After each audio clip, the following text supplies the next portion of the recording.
Lake Maxinkuckee is a 15,000-year-old kettle lake attributed to the Wisconsin Glacier. Today, water flows into the lake through three major tributaries, which we will explore here. The northern leg of this tributary begins at the Ray and Esther Morrison farm on State Road 17.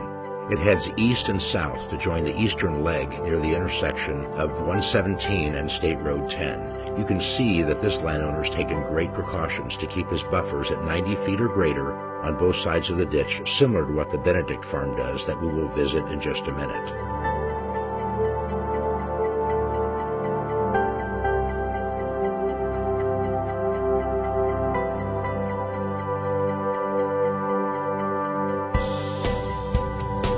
Along most of this ditch area are places that don't come into contact with arable agricultural land but pass through woodlands.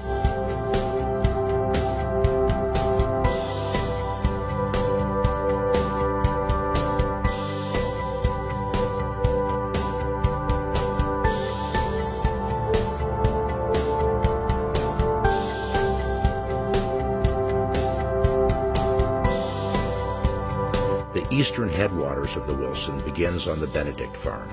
The Benedict family has been close collaborators with the Environmental Council for decades. Their commitment can easily be seen on how they manage their 100-foot wide filter strips along the riparian shores. All of the surface water on this farm is protected by buffers to keep a lake in pristine condition. The water that enters into the surface drains should first pass through a sod waterway or grass buffers to remove as much sediment as possible.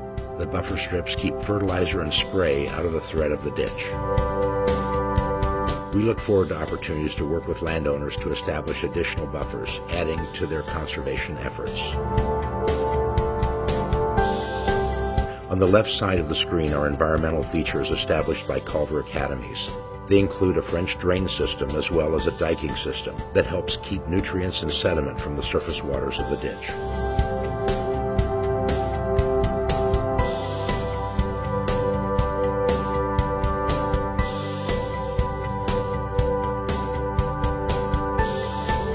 We are entering the first constructed wetland in the state of Indiana, known as the Wilson Wetland. It was built on a collaborative effort of the Culver Academies, Lake Maxinkuckee Environmental Council, and the DNR in the 1980s as a pilot program for the state conservation departments. The first feature we notice is a sediment trap, which is common to all constructed wetlands.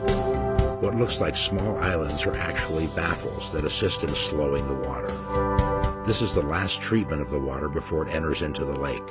From this point on, the water travels through the Academy's bird sanctuary, meandering through woodlands until it meets the northern leg of the drain.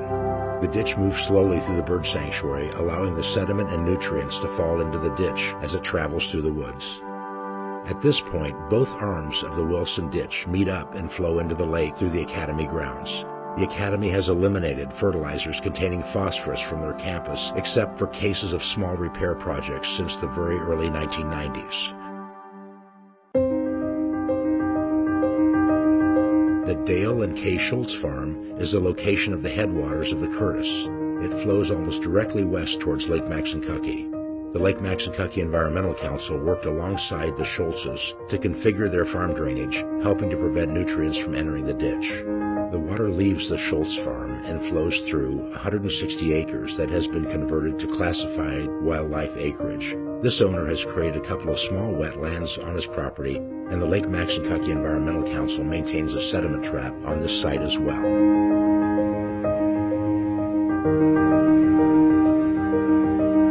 Now we follow the ditch into what was once known as the Baxter Farm, where construction began on the Curtis wetland in 1989. At one time, this was just a standard county drain, a thin, straight ditch going immediately west to drain all of the farmland into the lake.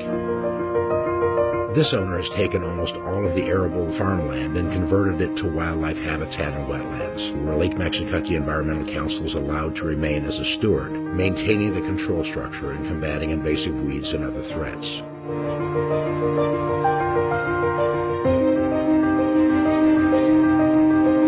The constructed baffles shown here are in place to restrict the flow of water, allowing sediments to fall out and nutrients to be absorbed.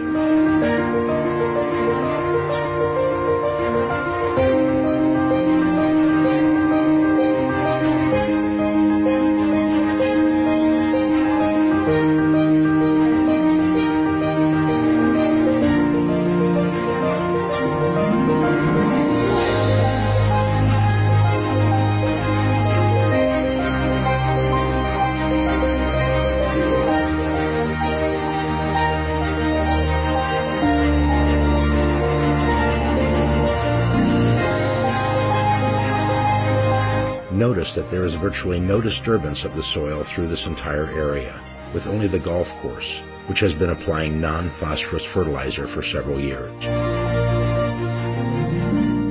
The golf course maintains a small sediment trap just before the water crosses under the road to catch as much loose sediment as possible.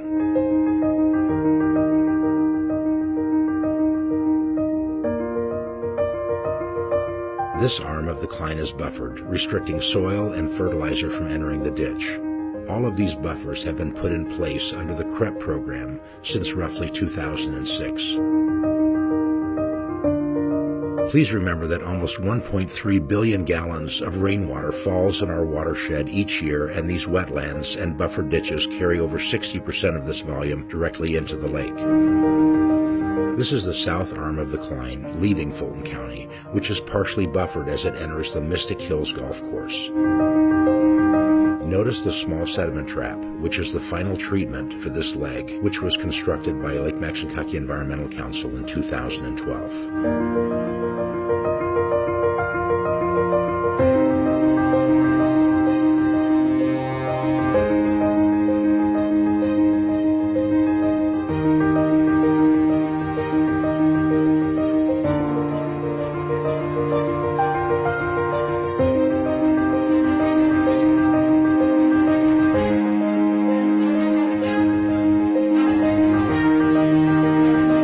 Notice the small sediment trap just as you cross 20B Road just inside the woods, also put in place by Lake Maxinkuckee Environmental Council around 1993. This is where the Cline Ditch enters the DNR-owned Maxinkuckee Wetland and Conservation Area, known locally as the Cline Wetland. Water levels are low in this wetland when filming took place, as repairs to the levee were delayed by heavy spring rains. Note the spillway and control structure, which can be seen here. The public enjoys the use of this wetland for hunting, fishing, and birdwatching year-round. Along with being the largest wetland of the three, it is also known for having some of the greatest plant and animal diversity. The levee is made of organic soils, which tend to sink and oxidize over time. Maintenance on the levee has been ongoing since shortly after its construction. Lake Maxinkuckee Environmental Council will continue to monitor and repair this important fragile structure.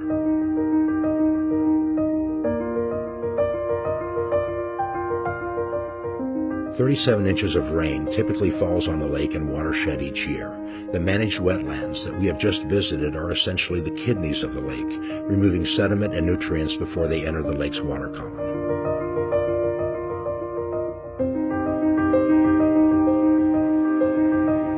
Lake Maxinkuckee has only one outlet structure which controls the legal level of the lake. The Indiana courts gave Lake Maxinkuckee Environmental Council control of this outlet in 2001.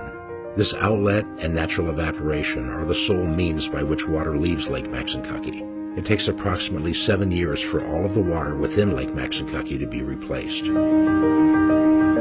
When our water leaves the outlet, it enters and moves through Lost Lake onto the Tippecanoe River. The water that leaves Lake Maxinkuckee is remarkably clean and is an attribute to both Lost Lake and the Tippecanoe watershed.